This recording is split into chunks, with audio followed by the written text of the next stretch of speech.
So we left off talking about sort of how it's a little bit more complicated than just looking at the net economic gains as to determining whether or not NAFTA was beneficial for Mexico or for any country, that is. But I mean, if we want to look at it in terms of positives, there have been benefits to Mexico as a result of NAFTA.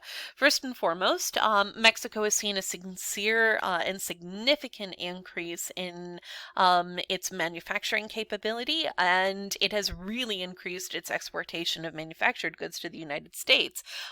They've seen almost a 75% increase in their exportation of goods to the US since 1994. A lot of that, in particular, is in automobiles. They've also increased market share of the US winter agricultural market. So, like, if you go to the grocery store in February and you get strawberries, 90% chance they are coming from Mexico. That or they might be coming from California Central Valley, but it's usually coming from Mexico. If you get tomatoes in the middle of December, chances are it's coming out of Mexico. So you see some large scale industrial agriculture that is breaking into the American agricultural market, but really only during the winter months. You see in Mexico, there's lower food prices for consumers altogether, which you can very often make an argument that that is a definite benefit. More people being able to buy food. One thing that you should know about that, however, is that a lot of this food is heavily processed and not particularly nutritious. One big criticism is that, yeah, the food's cheaper, but the food's not as good. And what we've also seen since 1994 is an increase in chronic health problems in Mexico, particularly in the guise of things like obesity. But you've also seen an increase of diversity in the Mexican economy, and that right there might be the most important thing to consider when looking at whether or not NAFTA has been a net positive for Mexico. Because Mexico's economy historically has been kind of one note. But ever since sort of the late 80s and the moving away from parastatal industries and the denationalization of Pemex, we've seen a more diverse economy, which means that Mexico is more readily able to kind of bounce back from economic shortfalls. So those are some benefits, and they are real and they deserve to be considered. But when we look at the drawbacks to NAFTA, they are also very real and they also have to be considered.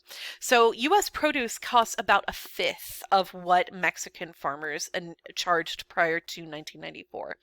That means that corn grown in Nebraska, because of US subsidies and because of US agro businesses, were able to undercut, say, small scale family farms in Chiapas. And this hit small scale farming really, really, really hard. And in the north of Mexico, you were more likely to see sort of American style industrial agribusiness, particularly with regards to ranching. But if you go down to the south of Mexico, you're very unlikely to see that. Instead, everything is done on sort of a small scale family owned operation. Sometimes you might see some haciendas with small tenant farmers associated with that, but you are not seeing sort of Monsanto-based agriculture. And that meant that small scale farmers just really could not take the hit. There's no resiliency to that market. And what this did was it exacerbated the income inequality gap between the North and the South. The North has seen significant benefits as a result of NAFTA. If you ask people up in Chihuahua if NAFTA is beneficial, on the whole, they'd probably say yeah. But in the South, that's not the case. In the South, you're much less likely to have seen any sort of the trickle-down effects of NAFTA. And as a result, that's where you're going to see the strongest resistance to it. And that's why the modern Zapatista movement begins in the South.